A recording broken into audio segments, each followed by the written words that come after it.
تستكمل اليوم مباريات الأسبوع 18 من الدوري الإنجليزي بالمباريات الآتية: ويست هام يونايتد مانشستر يونايتد الساعة 2:30 مساء. نوتنغهام فورست بورموث الساعة 5. توتنهام ايفرتون الساعة 5. وتختتم لقاءات اليوم بمباراة ليفربول أرسنال الساعة 7:30 مساء. عايز أتكلم عن مباراة ليفربول وأرسنال. المباراة دي مهمة للفرقتين، اللي هيكسب فيهم هيبقى أول الدوري.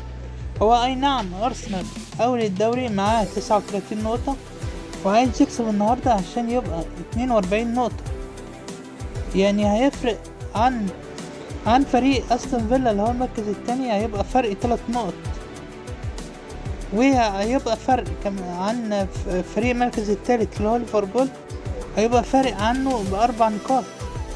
نفس الكلام ليفربول النهاردة المباراة على أرضه، ولو كسب النهاردة هيبقى أول الدوري برصيد 41 نقطة، هيبقى أول الدوري بفرق نقطة عن فريق الأرسنال. يعني الماتش ده مهم برضو لليفربول. قولولنا كده توقعاتكم للمباراة في التعليقات تحت. خلاص هستنى تعليقاتكم. ودلوقتي هنعرف ترتيب الدوري الإنجليزي قبل بداية مباريات اليوم.